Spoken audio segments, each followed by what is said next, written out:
Pemirsa, jalur penyeberangan Pelabuhan Gilimanuk Ketapang di hari pertama mudik masih dibuka. Pada Kamis 23 April sore terjadi lonjakan kendaraan yang keluar Bali didominasi kendaraan roda 2. Masih dibukanya Pelabuhan Gilimanuk maupun Ketapang, salah satu pemicunya lantaran Bali maupun Banyuwangi belum termasuk daerah yang berstatus pembatasan sosial berskala besar atau PSBB.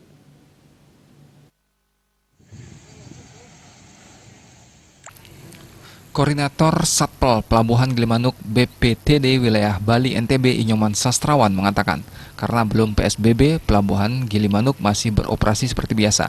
Di beberapa pelabuhan besar lainnya seperti Merak dan Surabaya sudah menerapkan penutupan, karena wilayah itu PSBB per 24 April.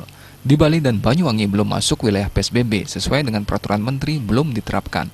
Bila sewaktu-waktu akan diterapkan, maka bisa diterapkan hal serupa.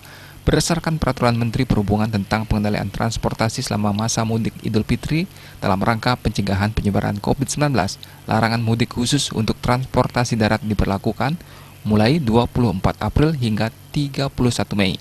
Tanggal 24 Mei hingga 8 Juni untuk transportasi laut dan 1 Juni untuk transportasi udara.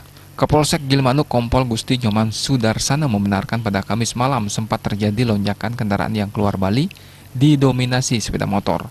Namun pada Jumat pukul 3 WITA, dini hari sudah berangsur berkurang. Sempat ada penumpukan karena pembelian tiket sistem online dan paginya telah menyusut.